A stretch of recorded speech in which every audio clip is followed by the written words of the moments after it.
Salve, salve, meninos e meninas aí do nosso curso de paleontologia. Vamos para a nossa quinta aula e hoje nós vamos falar um pouco sobre paleoecologia, né? A gente já viu um pouco sobre os fósseis, né? Os corpos fósseis, e também vimos um pouco sobre os traços fósseis, os icnofósseis, e como eles nos ajudam a entender como era a vida dos organismos do passado. Hoje nós vamos ver uma inferência a partir desses fósseis e desses traços fósseis, que é tentar reproduzir como eles se relacionavam nos ambientes do passado e como eram esses ambientes do passado. Então, na aula de hoje, nós vamos estudar um pouco sobre os princípios da paleoecologia. Então, pessoal, a paleoecologia, assim como a ecologia, ela tenta estudar a vida dos organismos do passado e também como era o tempo, né? Como que eles, essa dinâmica temporal, como que era a relação desses organismos do passado com o momento histórico que eles estavam vivendo e também tentar reproduzir como que era esse ambiente do passado. Então, isso tudo é estudado na paleoecologia. Então, quando eu digo que a paleontologia ali tenta estudar a vida dos fósseis, é tentar entender quais eram os nichos ecológicos que eram ocupados nos ambientes do passado por um organismo que eu esteja estudando, quais eram as relações que esses organismos estabeleciam entre si e também com o ambiente fóssil, né? Assim como a gente vê em ecologia geral, e também essas relações entre eles, né? As relações de predação, de parasitismo, tudo isso que é importante para a gente entender como que funcionavam os ecossistemas do passado, a gente estuda na paleoecologia. Mas também a gente estuda como que isso aconteceu ao longo do tempo, né? Se a gente pegar o registro fóssil como um todo, a gente vai ver que existem grandes eventos de expansão da diversidade na Terra, né? Mas também tivemos grandes eventos de extinção em massa. Então, o registro fóssil ele tem pontos muito marcantes de aumento da biodiversidade presente no registro fóssil, mas também temos momentos onde parte de uma diversidade fóssil que existia no momento deixa de aparecer no registro fóssil seguinte, registrando o quê? Momentos de extinção em massa. Esses eventos de expansão e extinção nós vamos tratar aonde? Na próxima aula, na nossa última aula desse curso de paleontologia, na nossa aula 6. Né? E também pensando como que essas comunidades se formavam e qual foi o evento de substituição da fauna. Né? Por exemplo, aqui, um bem marcado, que é quando os grandes répteis dominavam o ambiente terrestre da Terra, né? Os dinossauros, já existiam pequenos mamíferos, mas eles eram muito limitados a nichos específicos no qual os dinossauros permitiam que esses organismos vivessem. Quando houve a extinção dos grandes répteis, nichos ecológicos foram deixados para que os mamíferos ocupassem. Então, houve um turnover, ou seja, uma grande substituição de fauna nesse momento aí dessas extinções dos grandes répteis. Então, isso tudo é estudado na paleoecologia. Então, as inferências paleoecológicas são variadas, né? Algumas baseadas em fósseis, algumas baseadas em formação da rocha sedimentar, alguns baseados nos traços fósseis. Então, eu tenho evidências indiretas muito fortes, como, por exemplo, um fóssil e seu conteúdo intestinal contendo um outro tipo de fóssil. Isso mostra o quê? Uma relação de predação. Por outro lado, existem inferências não tão fortes assim, mas são hipoteticamente testáveis, né? Por exemplo, quando a gente tenta identificar qual era a faixa etária mais abundante, qual era a faixa etária menos presente, isso dá uma ideia aí da estratégia de vida daquela espécie, a gente vai ver um pouquinho mais para frente, e tem várias hipóteses paleoecológicas que são muito especulativas, ou seja, são baseadas em poucas evidências, né? por exemplo, as relações entre alguns organismos, por exemplo, algumas propostas de composição de cadeia alimentar num certo ambiente são feitas baseadas no quê? Nos tipos de organismos que são encontrados naquele ambiente. Mas não necessariamente todos eles compõem uma cadeia alimentar, né?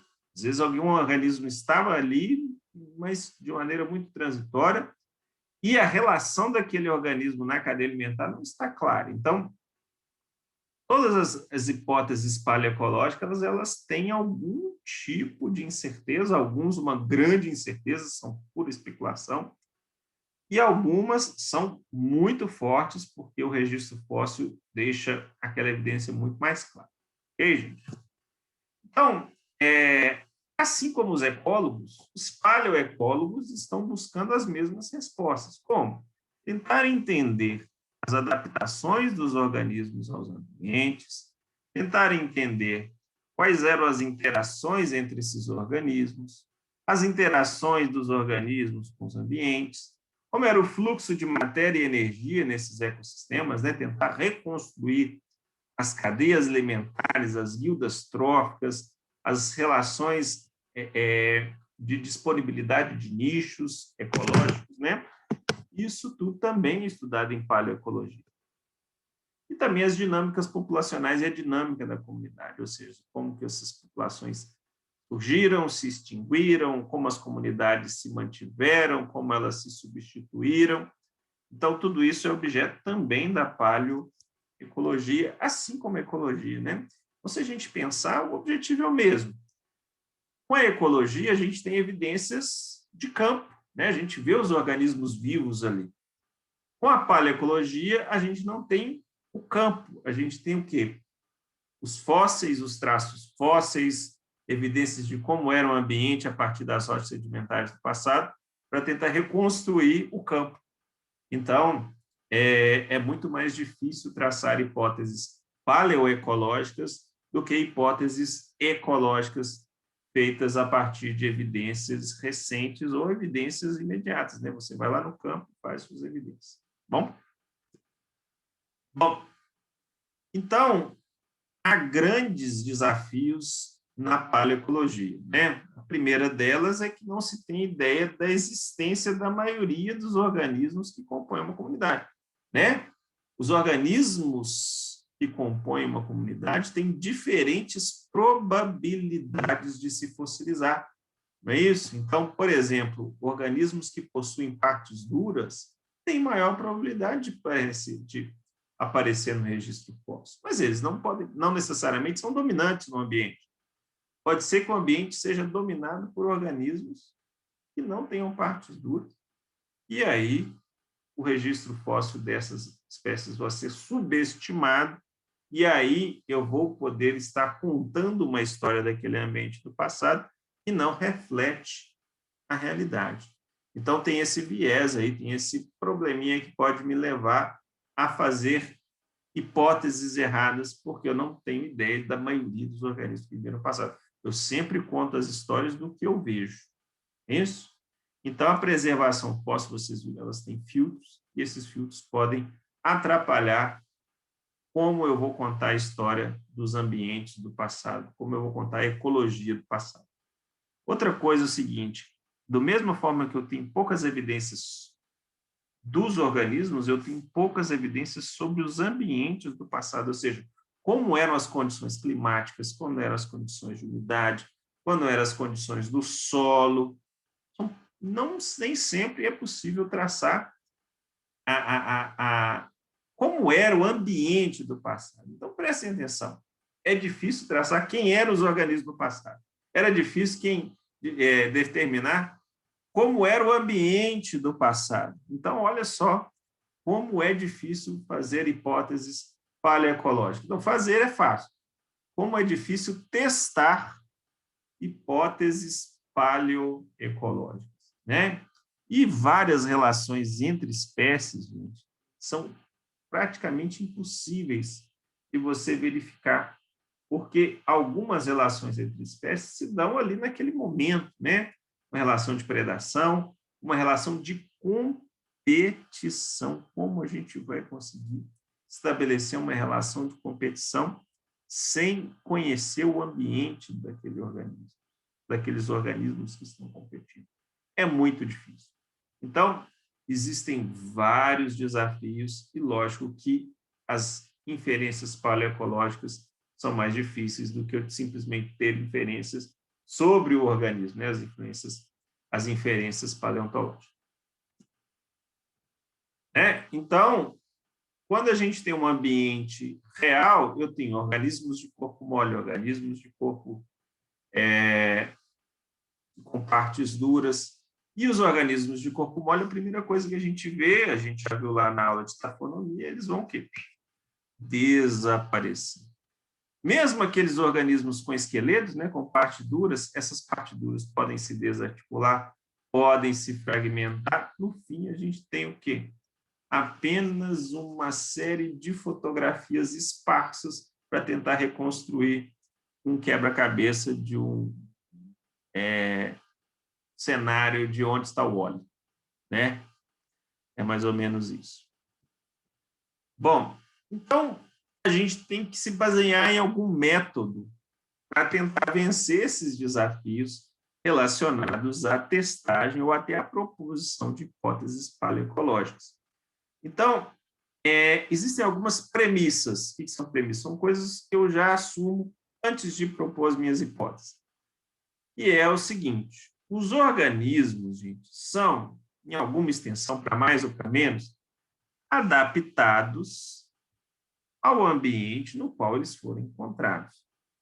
E algumas adaptações já existiam nos organismos do passado e existem até hoje, né?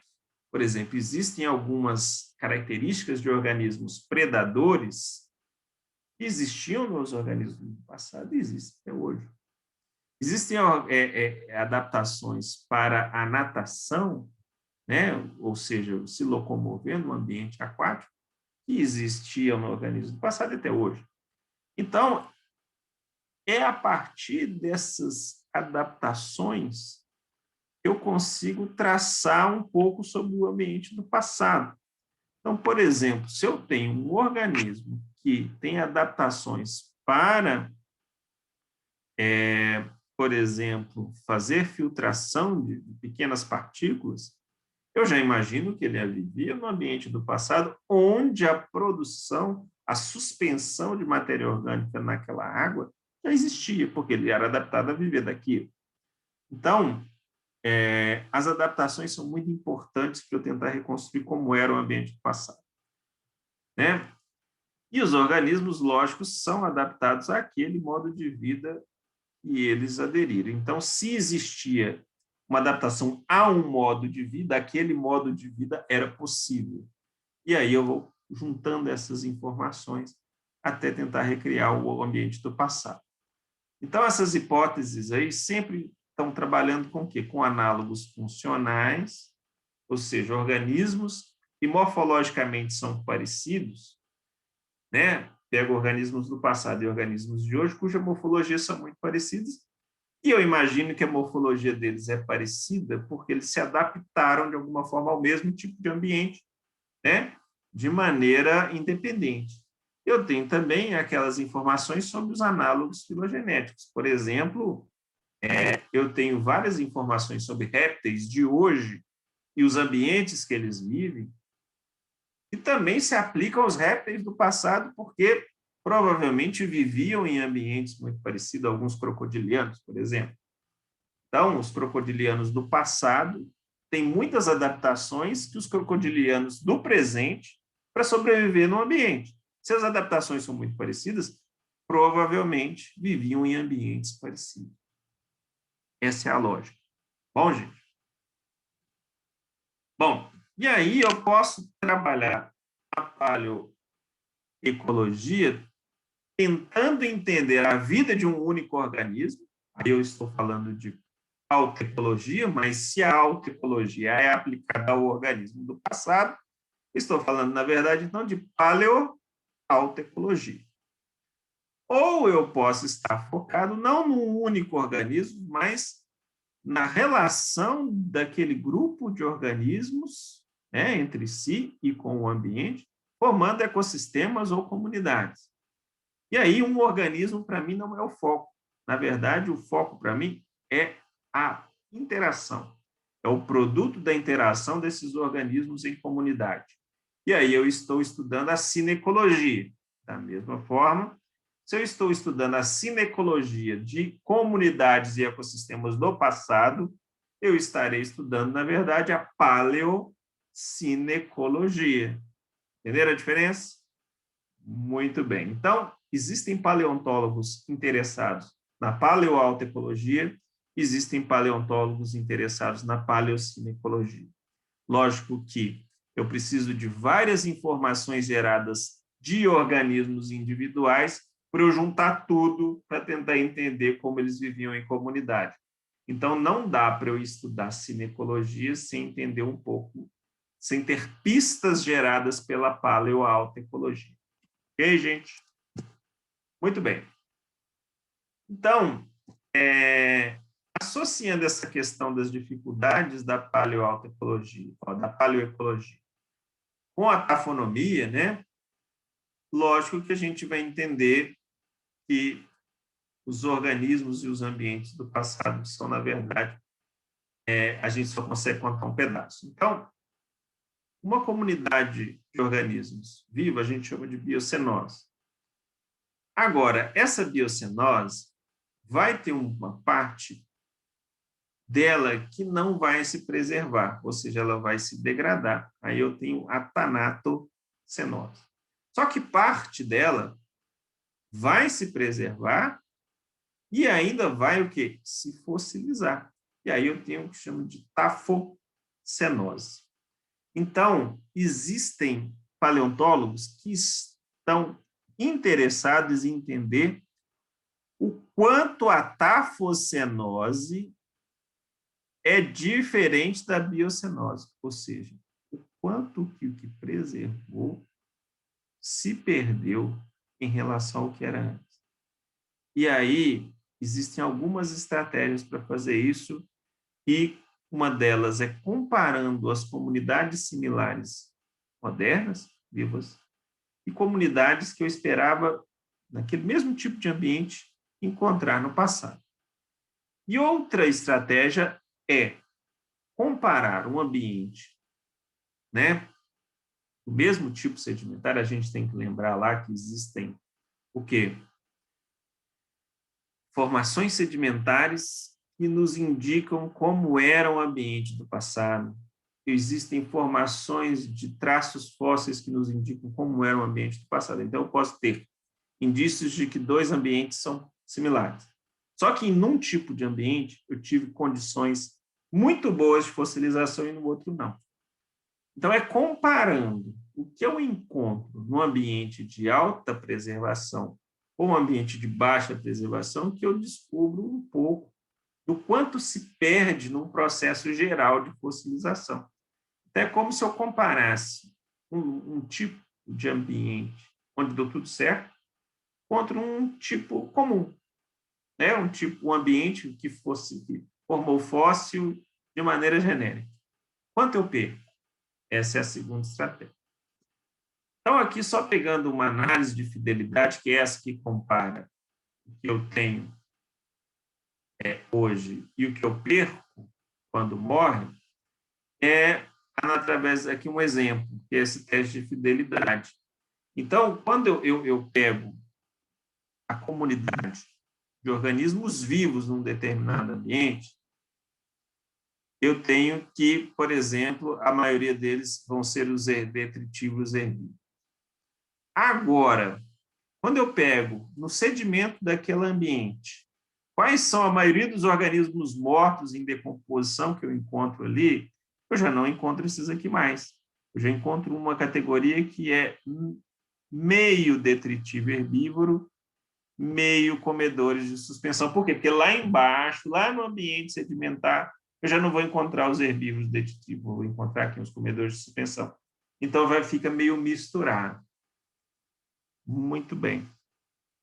Quando eu pego os organismos que se fossilizam no mesmo tipo de ambiente, eu já tenho outro tipo de padrão de organismo.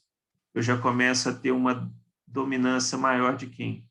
De predadores e parasitas, porque esses aqui vão acabar não se fossilizando.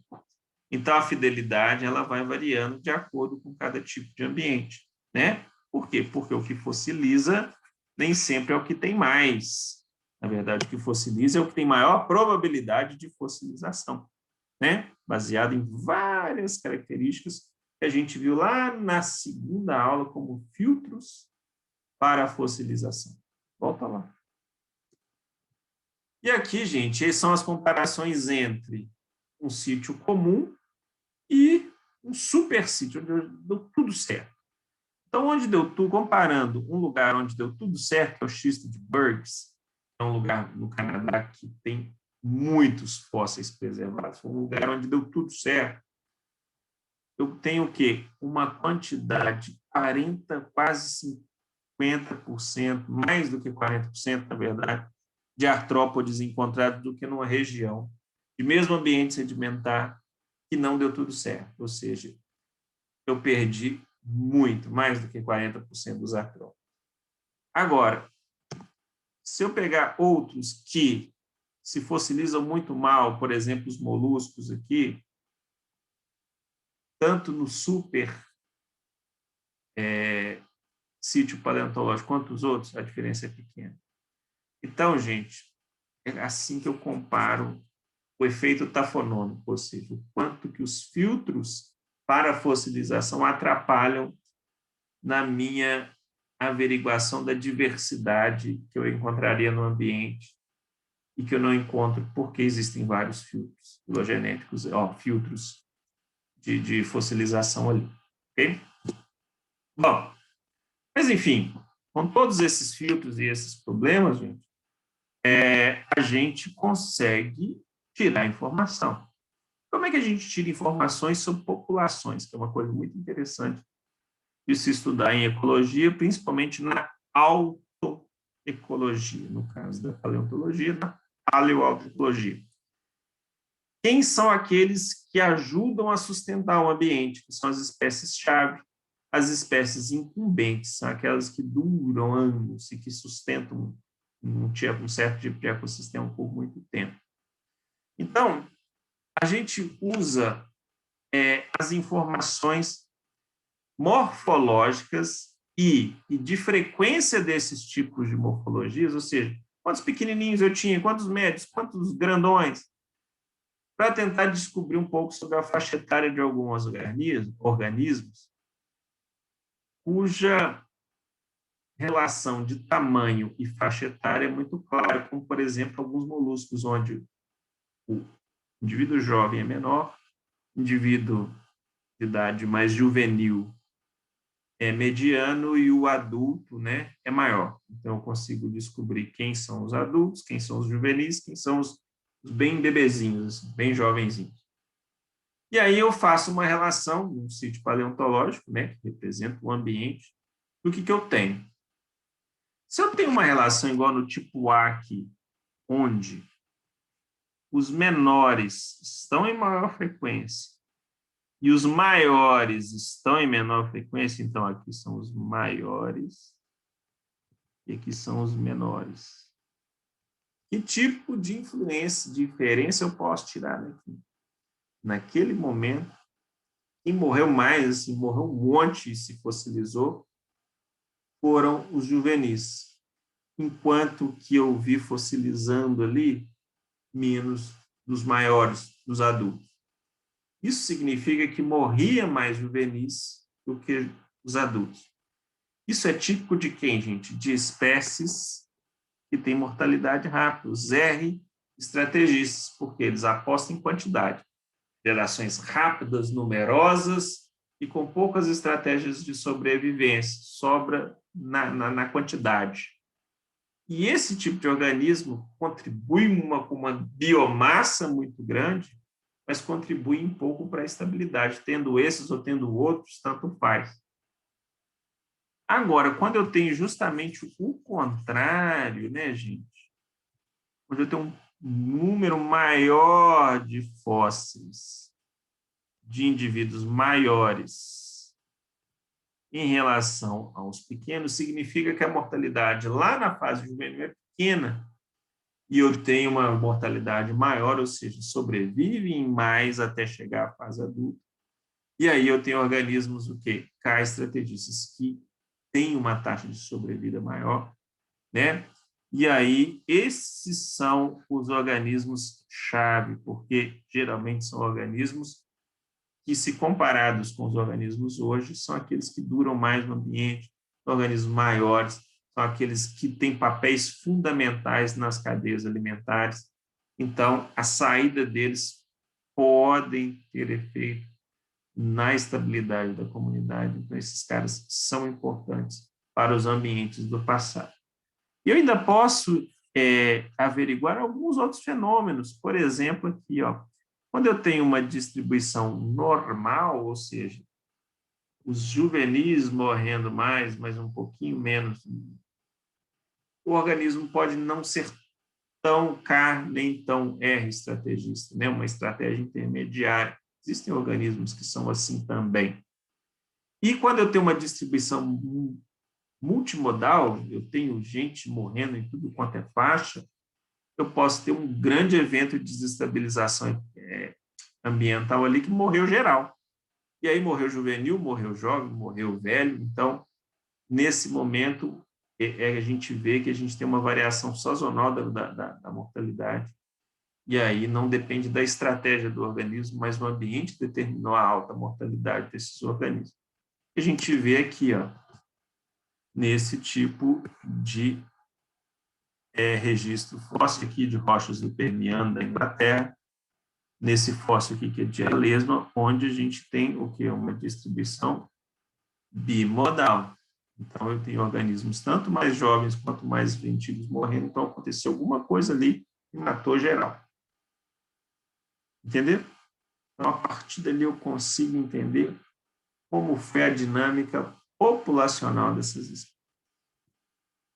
Bom, passando agora para a parte de comunidades, uma das coisas importantes é tentar entender quais são os nichos ocupados pelas espécies.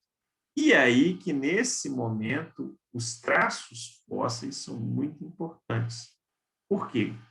Porque os nichos que eles ocupam no local vão determinar as adaptações, né? E, por outro lado, as adaptações nos dizem que nicho eles vão ocupar. Mas os traços fósseis nos agregam outra informação além do fóssil, e é os comportamentos dos organismos que a gente encontra ali. Então, se eu encontro um tipo de, por exemplo, de bivalve, muito comum naquele registro, e vários tipos de traços fósseis, tipos daquele tipo de organismo ali, eu consigo traçar o nicho ecológico que ele está ocupando, o que ele está fazendo naquele ambiente. E quando eu vou juntando a informação daqueles vários organismos que eu encontrei naquela região, eu consigo contar uma história. E essa história, lógico, vai ser a reconstrução da cadeia alimentar. Quem era alimento de quem fazia o quê, quem era predador, quem era herbívoro, quem era produtor, quem era parasito, quem só filtrava, quem fazia tubos que era aproveitado por outro organismo, que vivia sobre quem. Então, é a partir dessa soma de informações que eu vou reconstruir os níveis tróficos, a cadeia alimentar dos organismos do passado. Beleza? E aí, as várias evidências sobre interações fósseis vão ser extremamente importantes para contar como que era a organização dessas teias alimentares nas comunidades, né? E aí algumas evidências são muito fortes, como evidências de predação, como eu estou mostrando aqui no desenho aqui, ó. Olha só, tem um fóssil de um grande réptil, e dentro da sua região abdominal eu tenho fósseis de outro tipo de organismo, né? Esse fóssil não está ali à toa, ou seja, aquele organismo fossilizou dentro do sistema digestivo do outro. Isso é uma evidência claríssima de quê? De relação de predação. E aí é uma evidência forte. Outras evidências são que são registros de mordidas, né? Dente quebrando em cima de uma concha. Isso tudo também nos dá uma relação de predação. Endoparasitos também são encontrados, né, principalmente nos intestinais, aonde? Nos coprólitos, né, nos fósseis de conteúdo intestinal que a gente viu lá nos traços fósseis. Relações de competição, gente, são dificílimas de cravar, né? Na verdade, a gente acaba traçando relações de competição quando a gente tem evidências de quê? De que no mesmo extrato eu tenho organismos que estão adaptados para nichos muito parecidos. Então, se eu tenho uma evidência de um organismo que eu encontrei num extrato fóssil e um outro organismo, e eles têm adaptações muito parecidas para ocupar nichos que se sobrepõem, eu posso inferir, né, traçar uma hipótese que haveria competição ali. Mas isso a gente viu que em vários exemplos reais, organismos podem estar ocupando nichos diferentes, mesmo tendo adaptações similares, porque estão ocupando espaços diferentes, né? Então, é uma hipótese, tem uma base científica nela aí, mas ser comprovada é muito difícil. E algumas relações de comensalismo, né, também são evidentes no registro fóssil. Olha só esse organismo aqui, crescendo sobre a concha de outro organismo ali, né?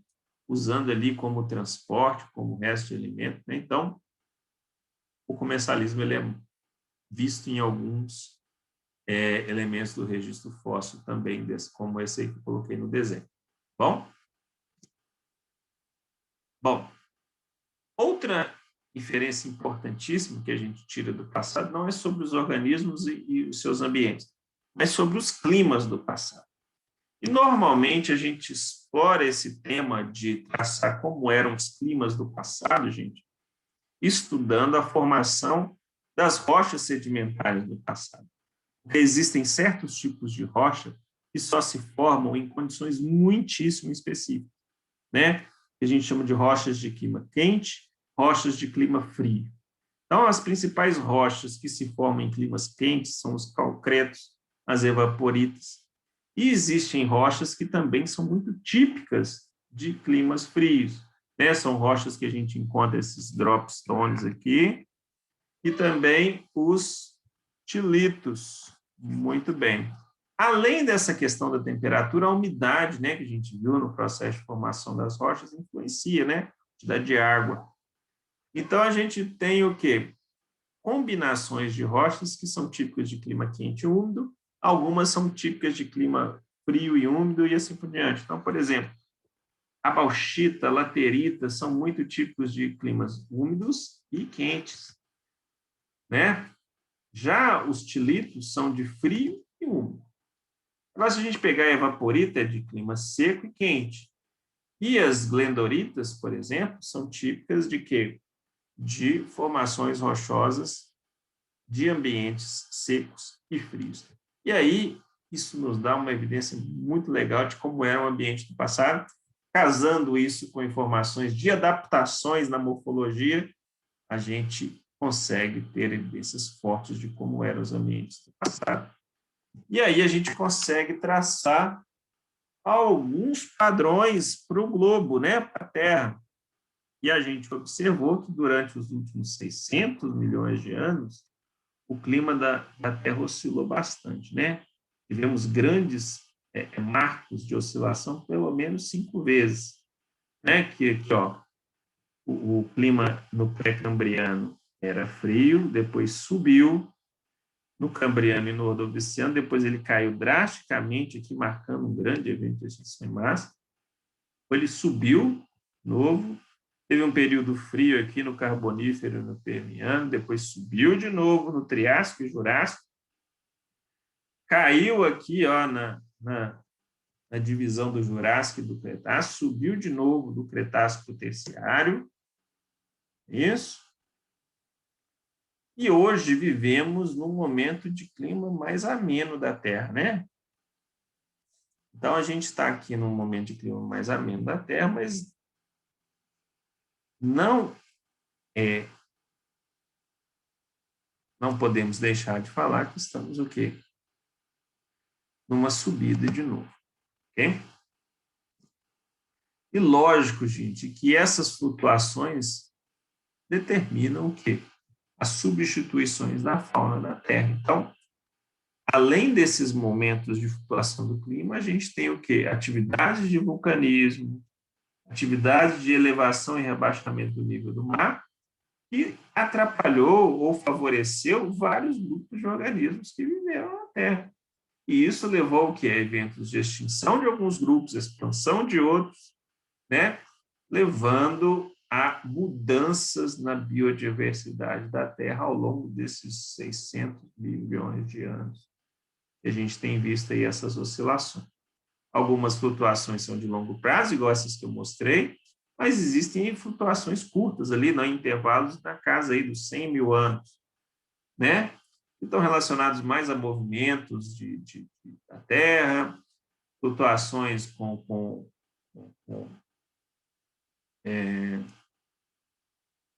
vulcanismo e produção de gases, etc. Então, assim,